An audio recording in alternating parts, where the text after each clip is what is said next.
जय श्री कृष्ण दोस्तों। श्री नारद जी कहते हैं, जो जीव पाकर भी कीर्तनीय भगवान श्री कृष्ण का कीर्तन नहीं करता, वह दुर्बुद्धि मनुष्य मोक्ष की सीढ़ी पाकर भी उस पर चढ़ने की चेष्टा नहीं करता।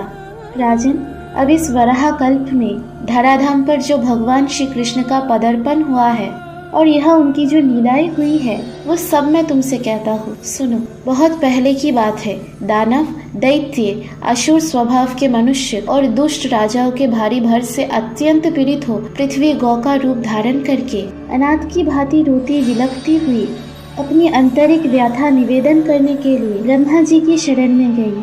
उस समय उसका शरीर कांप रहा था। वहाँ उसकी कष्ट कथा सुनकर ब्रह्मा जी ने उसे धीरज बधाया और त्वकाल समस्त देवताओं तथा शिव जी को साथ लेकर वह भगवान नारायण के वैकुंठ धाम में गए। वहाँ जाकर ब्रह्मा जी ने चतुर्भुज भगवान विष्णु को प्रणाम करके अपना सारा अभिप्राय निवेदन किया। तब लक्ष्मीपति भगवान विष्णु उन उद्विग्न देवताओं तथा ब्रह्मा जी से इस प्रकार बोले। श्री भगवान ने कहा, ब्राह्मण, साक्षात भगवान श्री कृष्ण ही अगणित ब्रह्मांडों के स्वामी, परमेश्वर, असंख्य स्वरूप तथा देवातीत है। उनकी लीला अनन्य एवं अनिर्वचनीय है। उनकी कृपा के बिना ये कार्य कदापि सिद्ध नहीं होगा।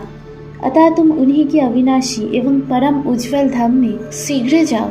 श्री ब्रह्मा जी बोले, प्रभु, आपके अतिरिक्त कोई दूसरा भी परिपूर्णतम भगवान है? ये मैं नहीं जानता। यदि कोई दूसरा भी आपसे उत्कृष्ट परमेश्वर है तो उसके लोक का मुझे दर्शन कराइए। श्री नारद जी कहते हैं, ब्रह्मा जी की इस प्रकार कहने पर परिपूर्णतमा भगवान विष्णु ने संपूर्ण देवताओं सहित ब्रह्मा जी को ब्रह्मांड शिखर पर विराजमान गोलोक धाम का मार्ग दिखलाया। वामन जी के बाएं पैर के अंगूठे से ब्रह्मांड के शिरोभाग का भेदन हो जाने पर जो छिद्र हुआ वो ब्रह्मद्रव नित्य अक्षय नीर से परिपूर्ण था। सब देवता उसी मार्ग से वहाँ के लिए नियत जलयान द्वारा बाहर निकले।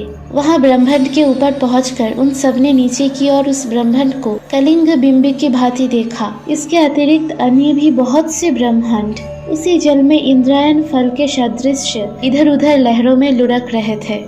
ये देखकर सब देवताओं को विस्मय हुआ। वे चकित हो गए। वहाँ से करोड़ों योजन ऊपर 8 नगर मिले, जिनके चारों ओर दिव्य चहारदीवारी शोभा बढ़ा रही थी और झुंड के झुंड रत्नादिमय वृक्षों से उन पुरियों की मनोरमता बढ़ गई। तो वही ऊपर देवताओं ने विराजा नदी का सुंदर तट देखा, जिससे विराजा की तरंगे टकरा रही थी। वह तट प्रदेश उज्जवल रेशमी वस्त्र के समान शुभ्र दिखाई देता था। दिव्य मणिमय सोपानों से वो अत्यंत उद्भासित हो रहा था। तट की शोभा देखते और आगे बढ़ते हुए वो देवता उत्तम नगर में पहुँचे, जो अनन्य कोटि सूर्यों की ज्योति का महान पुंज जान पड़ता था। उसे देखकर देवताओं की आंखें चौंधा गई। वे उस तेज से पराभूत होकर जहाँ के तहाँ खड़े रह गए। तब भगवान विष्णु की आज्ञा के अनुसार उस तेज को प्रणाम करके ब्रह्मा जी उसका ध्यान करने लगे। उसी ज्योति के भीतर उन्होंने एक परम शांतिमय साकार धाम देखा। उसमें परम अद्भुत कमाल नाल के समान धवल वर्ण 1000 मुख वाले महान शेषनाग का दर्शन करके सभी देवताओं ने उन्हें प्रणाम किया। राजन, उस शेषनाग की गोद में महान आलोकमय लोकबंदित गोलोक धाम का दर्शन हुआ, जहाँ धमाधिमानी देवताओं के ईश्वर तथा गणनाशील में प्रधान काल का भी कोई वश नहीं चलता।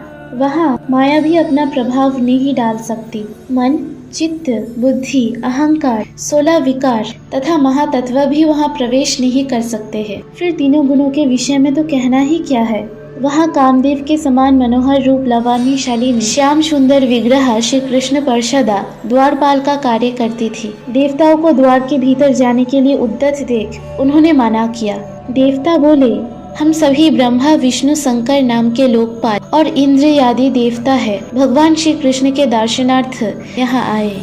श्री नारद जी कहते हैं, देवताओं की बात सुनकर उन सखियों ने, जो श्री कृष्ण की द्वारपालिकाएं थी, श्रेष्ठ अंतपुर में जाकर देवताओं की बात कह सुनाई। तब एक सखी, जो शतचंद्रनना नाम से विख्यात थी, जिनके वस्त्र पीले थे और जो हाथ में बेत की छड़ी लिए थी, बाहर आई और उन देवताओं से उनका अभीष्ट प्रयोजन पूछा। शतचंद्रनना बोली, यहाँ पधारे हुए आप सब देवता किस ब्रह्मांड के अधिपति है, ये शीघ्र बताइए। तब मैं भगवान श्री कृष्ण को सूचित करने के लिए उनके पास जाऊंगी। देवताओं ने कहा, अहो, ये तो बड़े ही आश्चर्य की बात है। क्या अनन्य ब्रह्मांड भी है? हमने तो उन्हें कभी नहीं देखा। शुभे, हम तो यही जानते हैं कि एक ही ब्रह्मांड है, इसके अतिरिक्त दूसरा कोई है ही नहीं। बाकी की कथा सुनिए अगली पार्ट में। राधे राधे।